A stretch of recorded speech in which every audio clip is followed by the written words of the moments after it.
Victoria, desde tu trinchera, ¿cómo has vivido esta parte de ser mujer en el sector energético? Si tienes alguna anécdota.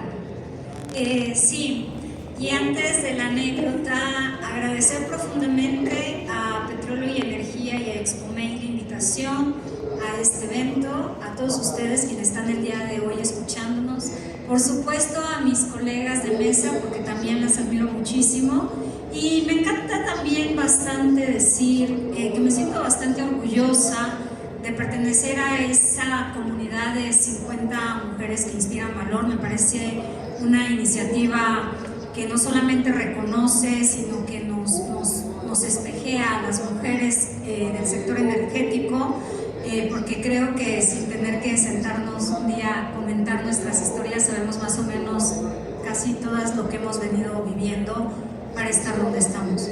Y una anécdota, bueno, la anécdota la voy a contar así. Yo empecé a trabajar en la Comisión Federal de Electricidad cuando tenía 19 años, o sea que era una manera muy distinta como se vive hoy.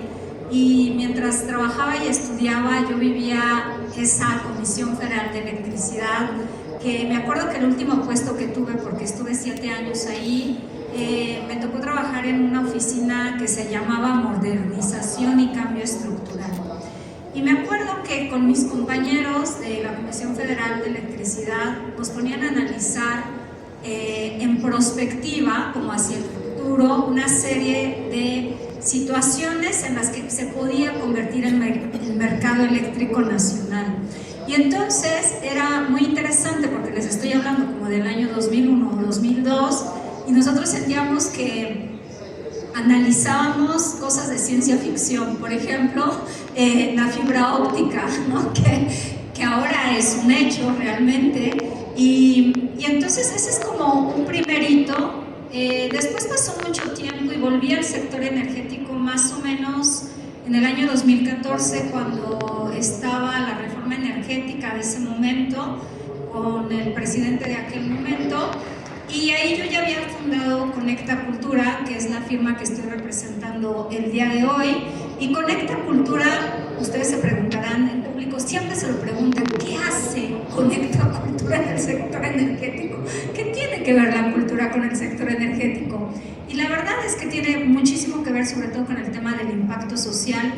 Las comunidades que están cerca de las infraestructuras que se construyen, llámese hidrocarburos, llámese construcción, llámese trenes, etcétera.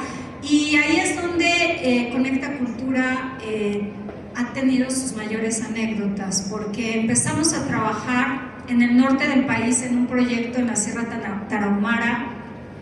Mientras les preguntabas a mis compañeras sus propias anécdotas, y yo tengo aquí enfrente al que es el director de artes y de relacionamiento comunitario, y lo miré y me quedé pensando en las miles de anécdotas que tenemos al trabajar con comunidades indígenas y ahora también con comunidades afro. Entonces, me da mucho gusto que en la nueva regulación que existe desde el año pasado, la parte de impacto social y desarrollo sostenible, que es donde nos anclamos en Conecta Cultura, es más robusta, es vinculante, ya no es opcional.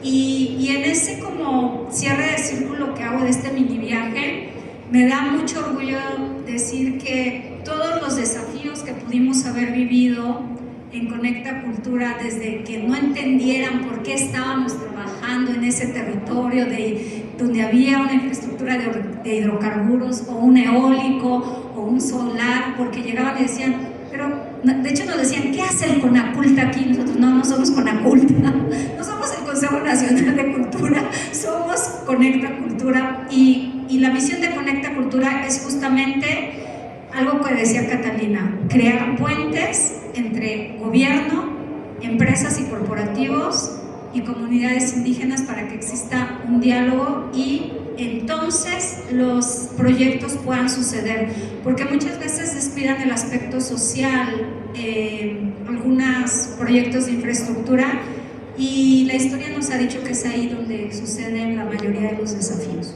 Ahí lo dejaré. Muchas gracias, Victoria. Y pues bueno, justamente creo que todas las 4 mencionaron la palabra desafíos, la palabra retos y es algo que no podemos dejar de ver, pero pues también está la otra cara de la moneda, que son las oportunidades que también están implícitas en este sector, no solamente porque el propio sector